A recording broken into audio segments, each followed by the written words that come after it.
Assalamualaikum warahmatullahi wabarakatuh. Apa kabar anak-anak semuanya? Semua dalam keadaan yang baik ya. Kita kembali berjumpa, bertemu di mata pelajaran fikih yang mana pada pembahasan kali ini kita akan membahas tentang kurban dan akikah. Ya, dengan materi pada bab ini kita akan membahas tentang kurban dan akikah.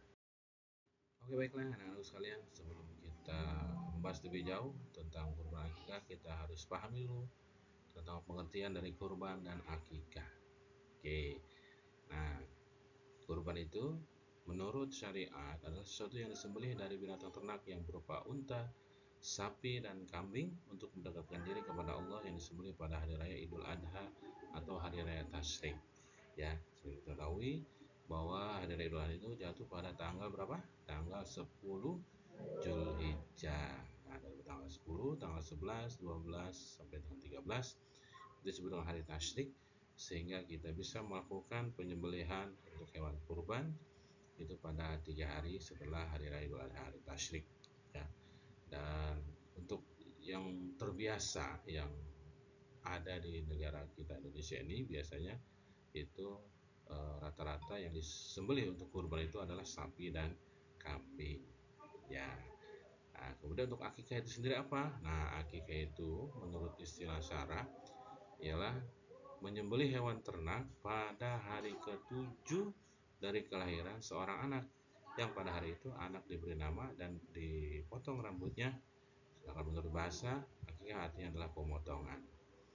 Nah, jadi itu pengertian dari kurban dan akikah.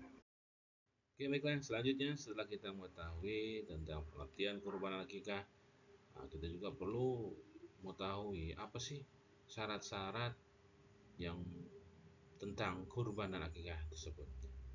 Untuk kurban syaratnya yang pertama binatang ternak itu harus binatang ternak ya, seperti unta, sapi, kambing atau biri-biri atau domba lah kalau kita mah.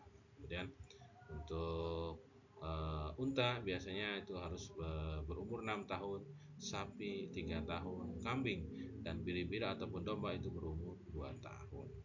Dan binatang atau hewan ternaknya itu harus yang sehat ya, tidak boleh cacat dan tidak boleh ada penyakitnya, itu harus yang sehat. Yang sakit nggak boleh untuk dijadikan hewan kurban.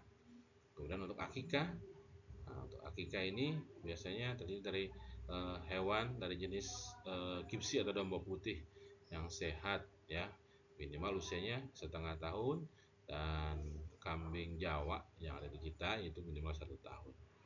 Nah, ketentuannya untuk anak laki-laki itu adalah 2 ekor kambing atau domba, dan untuk anak perempuan 1 ekor ya, untuk melakukan akikah. Dan lagi-lagi binatangnya pun harus tidak cacat dan tidak berpenyakit. Nah, itu merupakan syarat-syarat dari kurban dan akikah. Nah, adapun untuk waktu pelaksanaannya. Untuk waktu pelaksanaan kurban kapan? Nah, kurban dilaksanakan yaitu pada eh, bulan Zulhijjah, tepatnya pada hari Idul Adha, yaitu setelah selesai sholat Idul Adha hingga hari tasyrik ya, tanggal 11, 12, dan 13 Zulhijjah. Jadi habis sholat Id kita bisa langsung melakukan pemotongan dari hewan kurban sampai dengan tanggal 13 Zulhijjah. Nah, untuk akikah itu kapan dilaksanainya? Nah, untuk pelaksanaan akikah ini disunahkan yaitu pada hari ke-7 dari setelah kelahiran anak.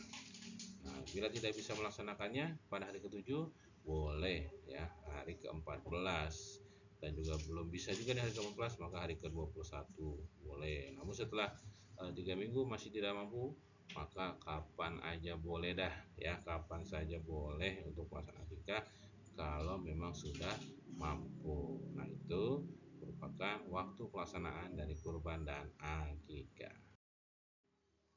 Nah, baiklah anak-anak sekalian, kemudian siapa saja nih yang berhak untuk menerima daging kurban? Nah, yang berhak menerimanya siapa? Yang pertama adalah orang fakir miskin ya. Orang fakir miskin adalah untuk mencukupi kebutuhan mereka pada hari itu ya. Kemudian juga diberikan oleh kerabat untuk menyambung silaturahmi, diberikan oleh tetangga sebagai bantuan. Nah, yang sepertiganya boleh kita makan bersama dengan keluarga. Ya, dan pendistribusian daging kurban itu sebaiknya merupakan daging mentah karena hak mereka daging tersebut akan dimasak ya untuk kebutuhan dari eh, mereka itu sendiri ya. Itu untuk orang berhak menerima kurban. Oke, anak-anakku, sekarang kita eh, harus mengetahui juga adalah hikmah. Hikmah dari berkurban. Ya, hikmah dari berkurban itu apa sih? Pertama, pastinya menambah cinta kita kepada Allah Subhanahu wa taala, kemudian juga menambah keimanan kepada Allah. Dengan berkurban, berarti seorang telah bersyukur kepada Allah atas segala rahmat karunia yang telah dilimpahkan kepada dirinya. Dan juga dengan berkurban berarti seseorang telah berbakti kepada orang lain, di mana tolong menolong, kasih mengasihi dan rasa solidaritas dan toleransi memang dianjurkan oleh agama Islam. Itu adalah sebagian dari beberapa hikmah dari berkurban. Nah, selanjutnya ialah hukum dari akikah. Nah, hukum dari akikah ini ada sebagian ulama berpendapat bahwa akikah itu hukumnya wajib, ya. Hal ini dengan berdasarkan hadis yang diriwayatkan oleh Hasan Basri dan Samurah radhiyallahu anhu berkata bahwa Rasulullah SAW bersabda, setiap anak tergadaikan dengan akikahnya. Itu dasarnya. Kemudian yang kedua, sunnah muakkadah, ibadah yang sunnah yang sangat dianjurkan untuk dikerjakan, ya.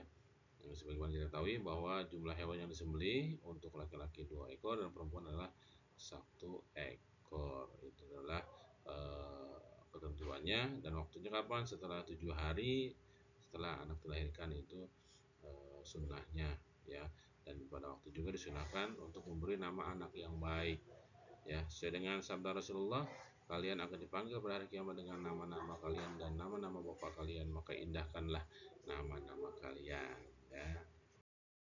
Baiklah, dan selanjutnya ada sunnah. Sunnah apa aja sih yang dilaksanain pada saat akikah? Nah, di sini ada banyak sunnahnya. Yang pertama itu pastinya berdoa sebelum menyembelih binatang akikah, ya. Dengan doanya Bismillahirrahmanirrahim, Allahumma hadza minka wa ilaika akikah. Dan sebutkan nama anak, ya, baru nanti disembelih, ya. Kemudian menyembelih ketika matahari sedang naik. Daging akikah dimasak terlebih dahulu sebelum disedekahkan dan dibagikan. Tidak mematah-matahkan tulang daripada daging akikah, hanya mencerai-ceraikan sendi-sendinya saja. Menyedekahkan daging akikah kepada fakir dan fakir miskin. Dan di samping itu juga ada hal yang perlu dilakukan ketika menyambut kelahiran anak, ya. Antaranya mengajarkan di telinga kanan dan mengikomahkan di telinga kirinya. Kemudian bacakan doa di kedua belah telinganya, contohnya seperti dengan bacakan surat Al-Ikhlas. Kemudian mengusap langit sang anak tersebut dengan benda-benda yang manis seperti buah tamar atau pisang atau kurma lah misalnya. Kemudian anaknya diberi nama yang baik. Setelah itu juga mengadakan jamuan dan tasyakuran atas kelahirannya, mencukur rambut sang anak, ya, tersebut terlepas menyembelih akikah untuknya, dan memberikan sedekah, ya, dengan rambut yang dicukur itu dihargai senilai dengan harga emas yang sekarang. Misalkan berat rambut ini ada berapa? Misalkan ada 1 gram, nah itu dihargai dengan 1 gram emas sekarang, atau perak berapa 1 gram. Nah, itu yang disedekahkan kepada mereka-mereka yang membutuhkannya. Ya, oke. Oke, dan yang terakhir adalah apa? Hikmah akikah. Nah, hikmah dari akikah ini apa? Sebagai tanda rasa syukur kita kepada Allah Subhanahu wa taala karena telah mengaruniakan kepada kita sang anak. Ya, juga untuk mengistiharkan kepada masyarakat, yaitu memberitakan, menginformasikan kepada masyarakat umum tentang anugerah yang dikaruniakan oleh Allah. Terus juga untuk apa? Untuk memuliakan kehidupan anak dengan perkara-perkara kebaikan. Apa tadi? Seperti memberikan nama yang baik, kemudian juga mencukur rambutnya, ya, untuk memberikan kebaikan. Kemudian apa? Mengeratkan hubungan silaturahmi antara ahli-ahli masyarakat dengan keluarga yang dikaruniakan anak. Jadi dengan masyarakat sekitar kita harus menjalin silaturahmi dengan apa? Yaitu mengundang mereka datang ke rumah kita untuk melaksanakan syukuran akikah, ya, supaya mereka kita berhubungan erat dengan mereka, silaturahmi itu tetap terjaga. Nah, kemudian juga melahirkan rasa kegembiraan karena mendapat zuriat yang menempati sunnahnya Rasulullah Sallallahu Alaihi Wasallam. Jadi itulah beberapa hal yang terkait materi kita tentang kurban dan akikah.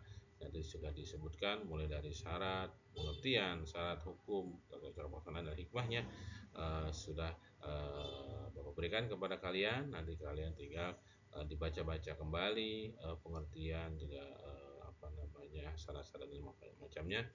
Dan nanti silakan kalau sudah selesai dibaca, kalian boleh nanti ajukan pertanyaan ya kepada Bapak. Oke, mungkin materinya yang bisa Bapak sampaikan sampai sini terlebih dahulu. Nanti kita akan berjumpa kembali di materi-materi selanjutnya. Baik, terima kasih. Assalamualaikum warahmatullahi wabarakatuh.